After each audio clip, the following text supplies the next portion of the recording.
go to Boston. We're gonna meet my cousin Lucy. Lucy the Hawaiian.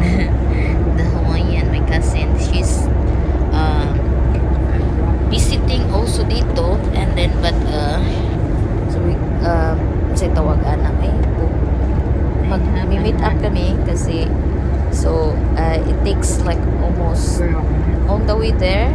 It takes kasi hindi masyado siya pang traffic, so almost like hindi almost 2 hours. So malayo sa amin, mga lang siya. And then Boston to ba. And then ngayon ay sus nakuratan jud ko kay ngano na ay box nga pizza box sa road. Hindi ko alam kung sino tinapon doon sa karsada. And then ngayon so naglo-lotion tayo, ang ganyan.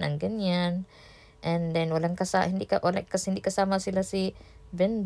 And then right now we're on the way to the tunnel, mga ganyan, mga papunta sa mga kanang road na taani. On the road na tayo, pupunta tayo pag tayo magmi-meet up na kami sa aking my beloved cousin na matagal na ko nang hindi nakikita.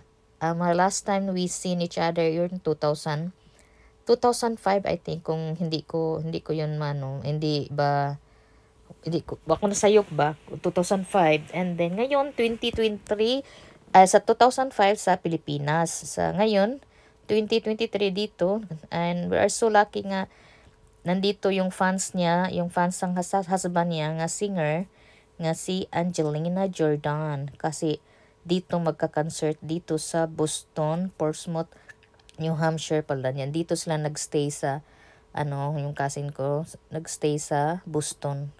And then malayo sa amin, so what we going to meet her up with his hubby set, kasi hindi ko pa din nami-meet yung husband niya.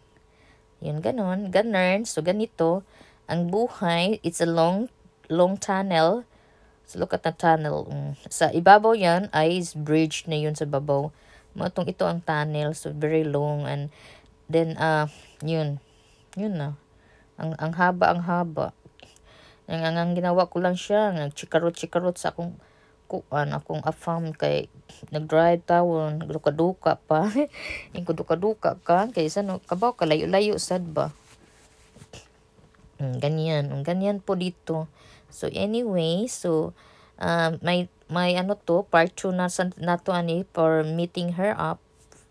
First time na mong meet na mo dito sa America, yung ang beloved cousin Lucy Walker, Hawaiian Lucy Walker. And she also have a vlog, YouTube. Meron din siyang YouTube. Tanungin ko yun, anong pangalan yung YouTube niya. Basta mayroon siyang YouTube. Basta Hawaiian Lucy man ngayon. Basta Hawaiian. Hawaiian. Look at this bridge. I really love the bridge. Ganahan kay kunid. But the only thing that I don't like to drive all the way over here because kanabang very kuan kaayo. Mas ganahan ko kanang mga trees. Ganahan ko kanang kuan ba. Karon kani siya nginaning adlaw while we're on the way dito sa Boston. Hindi siya masyadong traffic. Yan. So meron siyang part 2, meron din part 3 kay pag-uwi namin paano kung hindi ba siya traffic or di ba siya traffic pa rin kung anong oras na nakauwi mi. And that time nga nag-start mi nag-drive ba all the way din.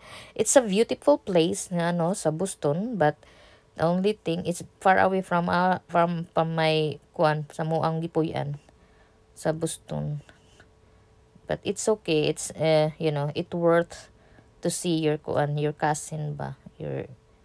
Matagal na kayong nagkita. So kaya we amo yun nang prepared the days that we have to off days para makita nako akong cousin. Matagal na kaming hindi nakikita. She is also one of my closest also nga cousin nga I always kung nandoon pa ko sa Pilipinas, ako yun ang tawgon nga mag-chikarutin sa balay. Chikarutin.